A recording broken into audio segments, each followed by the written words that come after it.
What's up, everybody? Happy Tuesday. Hope all you're having a great day so far today.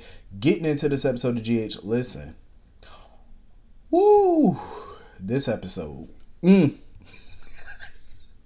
All hell is breaking loose in Port Charles, and damn, I wish it was a real place because I would have went to see them fireworks in person. Because, woo, it's a lot to unpack. First and foremost, the Trina and Spencer scene. I loved it. I loved every second of it. Trina was ready to get down with the get down. She was all unbuttoning his shirt, and I loved how Spencer stopped her. I loved it. Because she was wondering why Spencer was stopping her. Like, she was like, don't you want this? He was like, hell yeah, I want it. Of course. This is all I think about. But I loved it, though, because he didn't want it that way. Like, she was ready to, give the coochie up. But he was like, not this way. And I love that because it was a gentleman thing to do.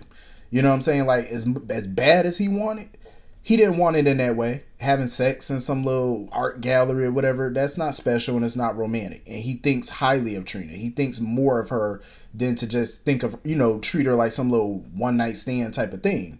Because if it was just a fling or something like that, any dude would have just did that. You know what I'm saying? But he was like, nah, you too special for all that.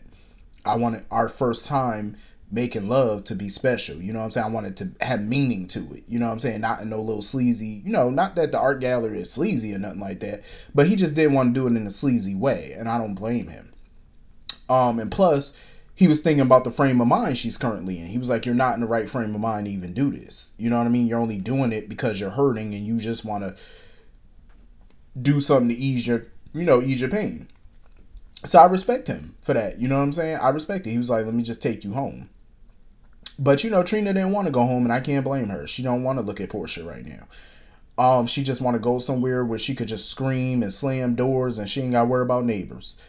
So he was like, I got the place to take you. And I figured he was going to take her to Windermere because that's the only private place that you can really go to do all of that. But now is not time to go to Windermere. As soon as they got to the docks, Alexis was like, yeah, I can't go up there right now. All hell is breaking loose over there. So Alexis had to bring him up to speed on what's going on and who Esme's biological parents are. So anyway, moving on from that, I don't blame Curtis right now for going to the Savoy to get drunk and stuff like that. I mean, I can't blame him. He had to release some tension by, picking up that bottle of whiskey. I don't blame him, but Nika was like, yeah, he ain't in a good frame of mind, so I'm glad that she did call Marshall.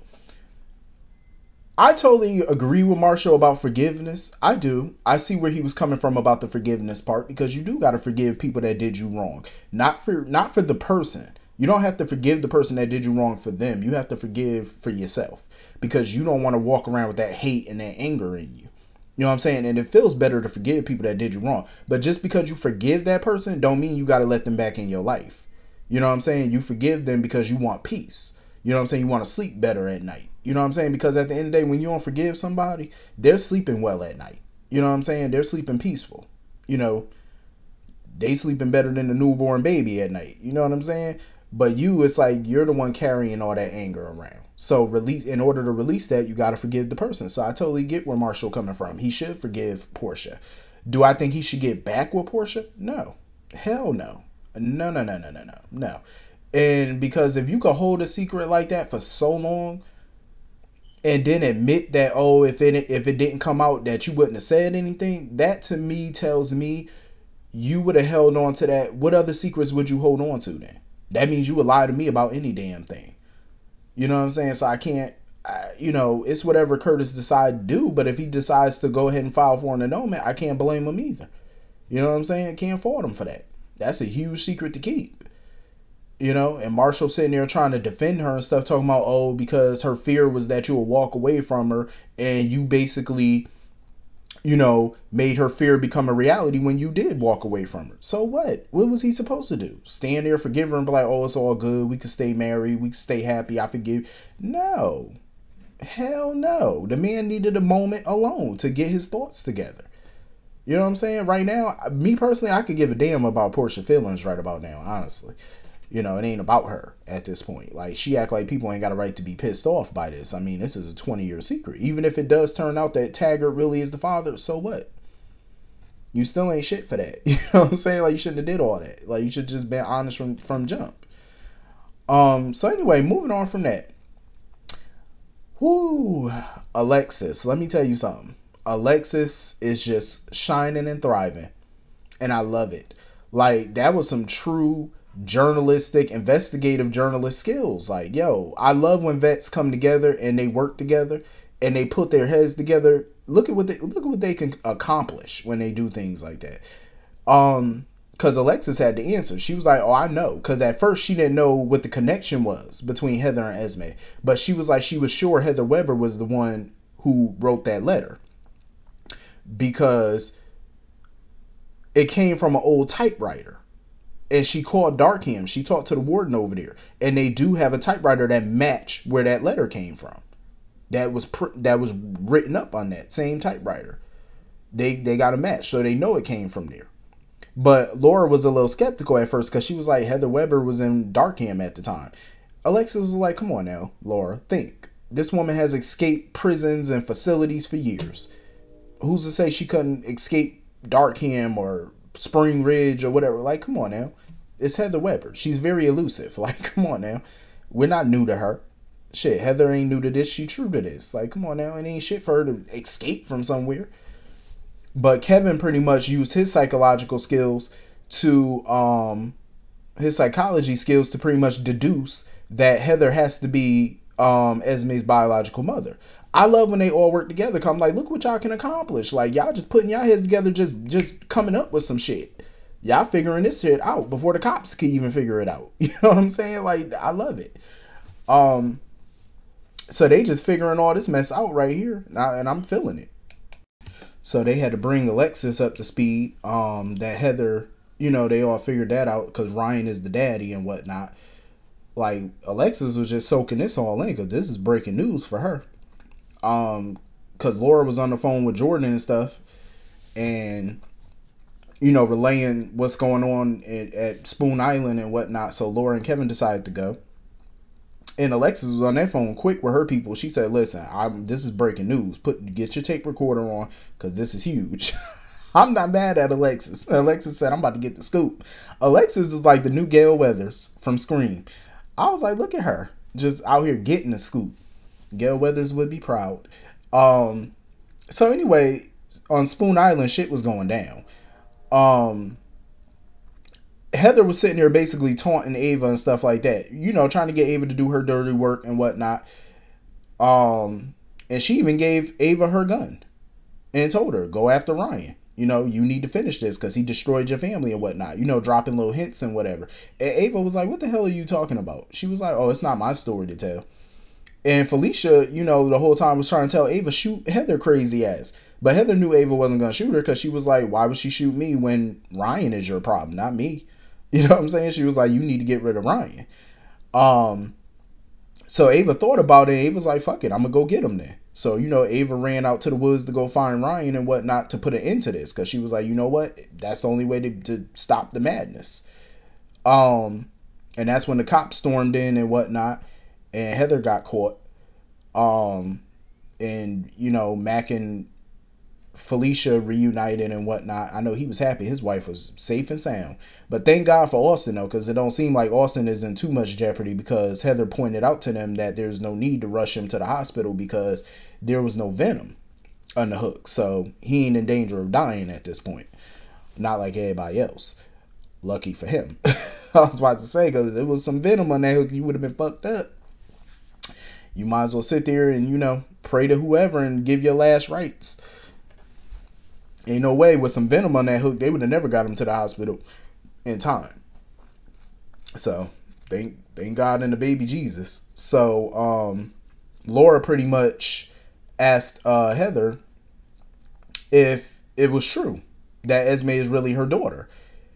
And Heather was like, oh, didn't you notice, like, doesn't she have my smile? I say, yo, Heather is a fucking nutball, and I love her. Like, Allie Mills is playing the shit out of Heather Weber. And I love it because even Ava pointed out, she was like, shit, Heather might be psychotic, but she ain't lying though. And that's the thing, like, Heather will tell you many of things, but she ain't gonna lie to your ass. Heather, even as crazy as she gonna tell you the truth. Just as nutty as she want to be. Felicia was shocked when she found out that Esme was Ryan's daughter and whatnot.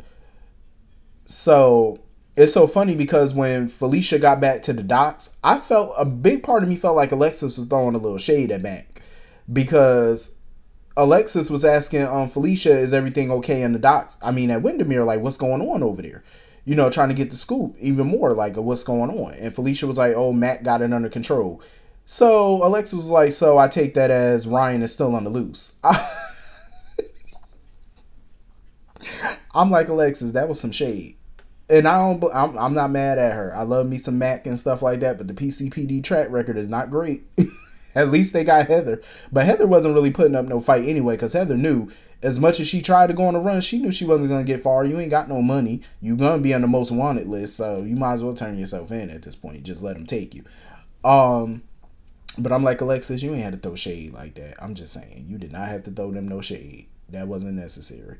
Like, she didn't even throw shade. She threw a whole damn palm tree at them. I'm like, it wasn't necessary. So Esme water done broke. Ryan sitting there trying to convince her that she, you know, he's her only hope at this point, because not only is he her father, he's a doctor. But I'm like, sir, okay, here's my dilemma.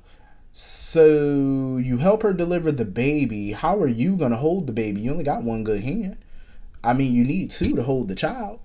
I mean, are you going to use your arm, or like, what are we doing, Ryan? And Esme kept telling him, she was like, you need to get your ass away from me. You're not touching me. You're not helping me deliver nothing. You need to move up away from me. So he kept trying to convince her, like, you know, I care about you. We were once close with each other, and, you know, you, me, and Ava were going to be a family. Even Esme was like, you sound delusional as shit. Esme was like, Ava can't even stand your ass. She despises you. Why would she try to be a family with your crazy ass? So Ava popped up or whatever, pointed the gun at him. You know, and Ryan keep trying to get her to lower the gun because Esme need their help or whatever. Ava wasn't trying to hear it. She wanted to know how Ryan screwed up her life, because he pretty much admitted that he's the reason Esme got with Spencer in the first place. Like, he's the one who sent her to that boarding school. He's the one that told her to seduce Spencer. This was all him. This was all in the works since the beginning. You know, she was blaming Ryan, you know, for Kiki's death and stuff like that, which she should. And she was blaming Ryan for Nicholas's actions and the fact that she had to kill her own husband because of him. And he was all impressed that she killed Nicholas and whatnot. But my thing is, Ava, why would you tell him that?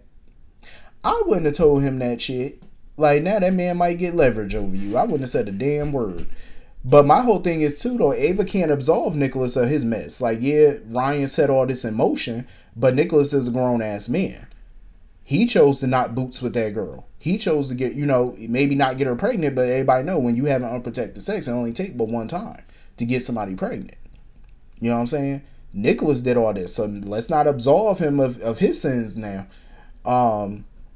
So Ava kept warning Ryan not to come close, and she ended up shooting his ass in the arm, and he was shocked that she shot him. And that's that delusion again, because I'm like, sir, why are you so surprised that she put a bullet in your ass? Like, she don't like you. Like, is it a wonder that she hasn't shot you already? Because I would have been broke up in Spring Ridge a long time ago and popped the bullet or two in his little narrow ass. I would have been popped him. Like, what's taking you so long? So she told him again, like, don't come near me, I will kill you. Esme ended up getting away. You know, Esme ended up slithering away or whatever, and she ran back to Windermere or whatever, burst through the doors and ran into Laura's arms. See, that's my thing. If I was Laura, I would have felt bad in a way, but I would have told Esme, like, you may have amnesia, but I still don't like your ass, so back up off me a little bit. Like, don't hug me. You know what I'm saying? I don't trust you still. But Kevin even told Alexis, like, he's sure that Esme really does have amnesia, so she's not playing nobody. Ava was gonna shoot Ryan ass again. She was gonna shoot Ryan again, but this time the damn gun didn't go off. I said, oh Lord, now your gun didn't go off, Ava. What you gonna do? Please tell me you got a backup plan. Like, kick him in the genitals or something. Like, we need to get this bitch down. I enjoyed this episode. I felt like this was such a good ass episode. Like, ever since Friday's episodes, the back-to-back episodes have been very well done. It's been jam-packed, a lot of action. And I've been thoroughly enjoying these. But that was pretty much the whole episode. Hit the comment section. Let me know what you all thought. And I will see you all later. Have a great night. Peace.